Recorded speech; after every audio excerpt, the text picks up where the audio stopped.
Hola gente, en este video vamos a hablar de biomineralización. Los seres vivos utilizan sólidos inorgánicos para una multitud de funciones. Entre ellas está la función estructural, función de defensa o, por ejemplo, para como depósito de algunos compuestos, de algunos iones que les son esenciales. Este es un proceso complejo en el que me gustaría destacar 4 puntos.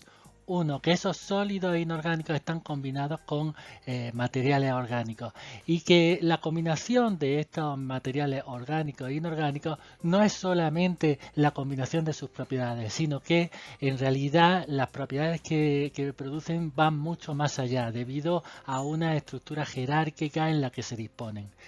Dos, que los sólidos inorgánicos, al igual que ocurría con los metales inorgánicos, aumentan mucho su funcionalidad y eso lo hacen a partir de defectos. En los materiales inorgánicos de los biominerales vamos a tener gran cantidad de variación en su estructura, en su composición estequiométrica, en la cantidad de defectos y en la forma en la que se presentan.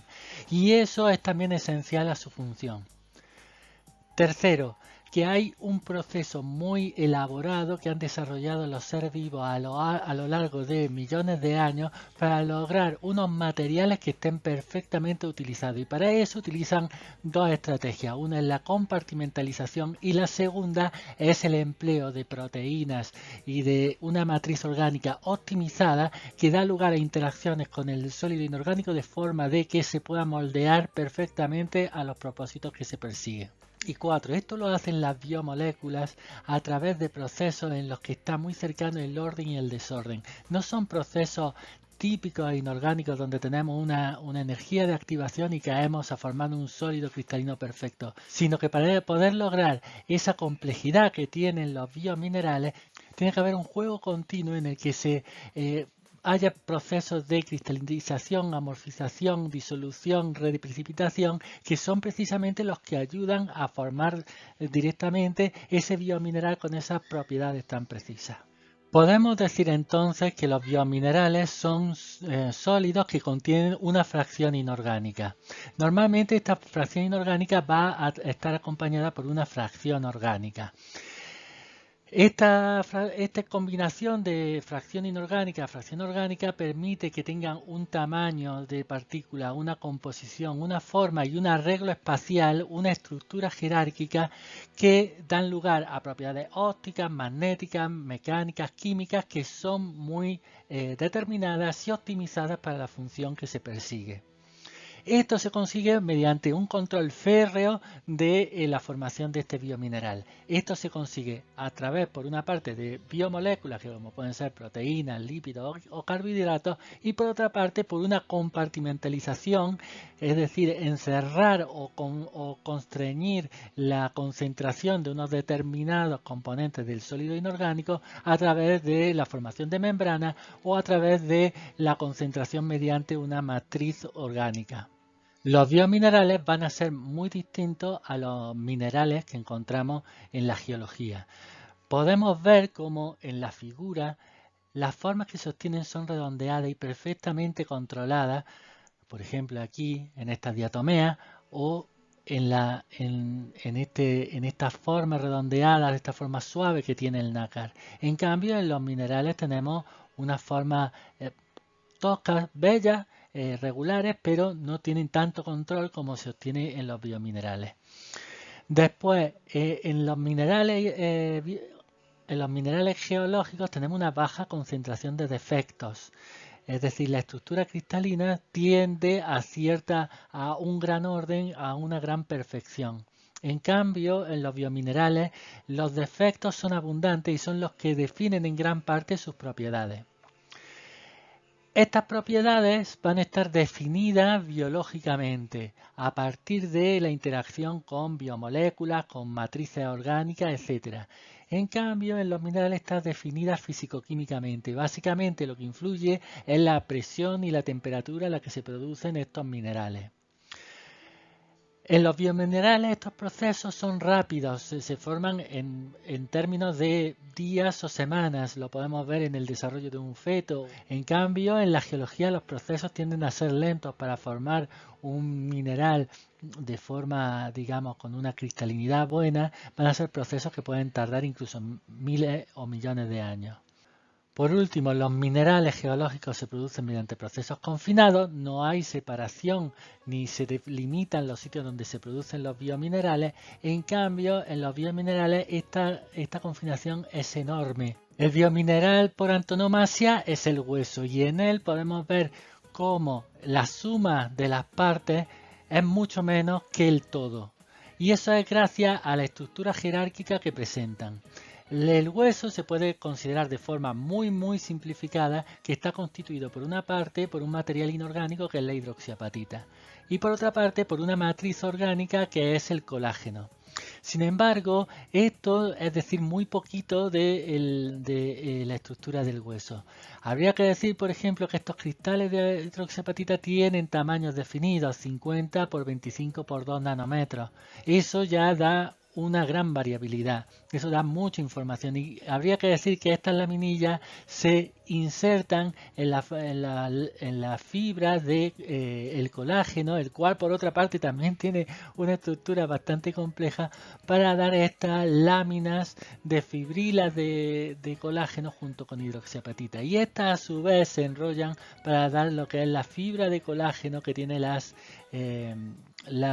hidroxiapatitas insertadas. A su vez, estas fibras se disponen en laminillas que están ordenadas y a su vez estas laminillas son las que forman estos osteones. Se disponen cilíndricamente alrededor de un canal donde están los osteocitos y a su vez esta estructura está dentro ya de lo que es el hueso sano, el cual a su vez tiene una estructura que es el hueso esponjoso, que es lo que está adentro, digamos, del hueso, mientras que la parte exterior es lo que se denomina como hueso compacto.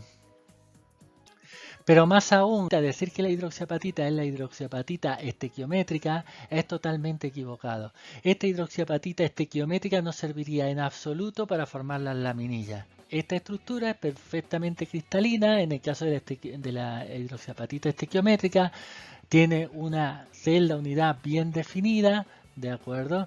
Y es una estructura en donde no hay defectos.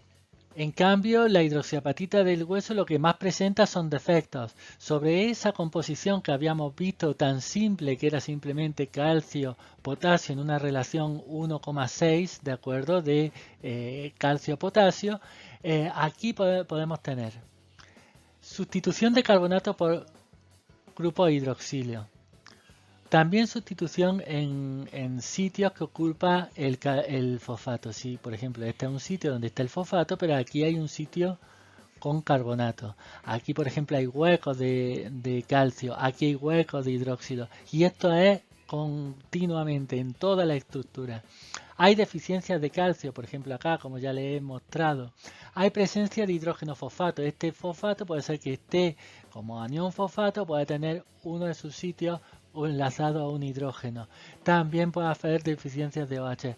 Y aparte de eso puede haber impurezas de un montón de cationes. Puede haber impurezas de estroncio, puede haber impurezas de magnesio, de sodio, etc. Y todo eso forma parte de esa hidroxiapatita y es lo que le da la función precisamente. Entonces tenemos de lo que habíamos visto en la diapositiva anterior a una fórmula tan compleja como esta, y les aseguro que aquí están faltando un montón de cosas. Por ejemplo, en el caso de los dientes, la hidroxiapatita contiene flúor, lo cual permite ser menos débil al ataque ácido. Por otra parte, tenemos el colágeno, el cual es esencial tanto para la función del hueso como para su formación, porque va a actuar como matriz orgánica, como la plantilla sobre la que se va a generar los cristales de hidroxiapatita con un tamaño determinado.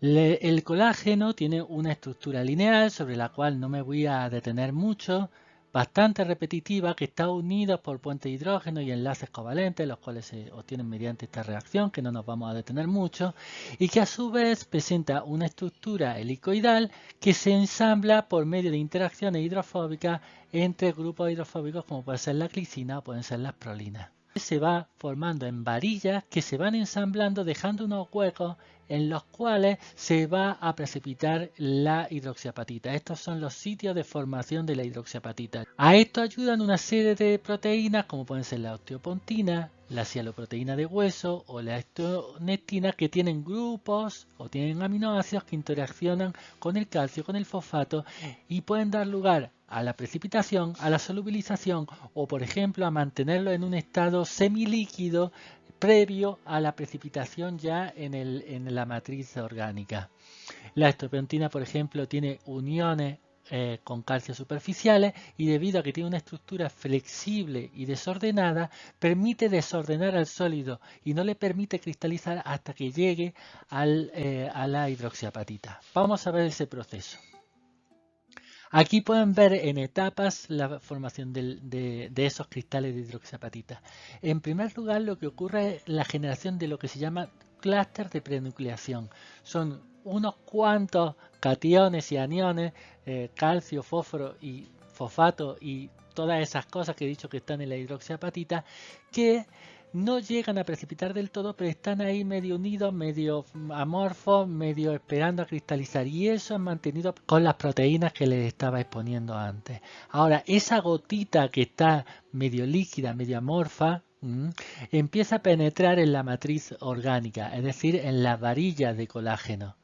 Y una vez que interacciona con el colágeno y se dispone ahí, empieza a cristalizar y a formarse en la forma definitiva. No va a ser una forma cristalina perfecta como hemos visto anteriormente, pero con una mayor cristalinidad.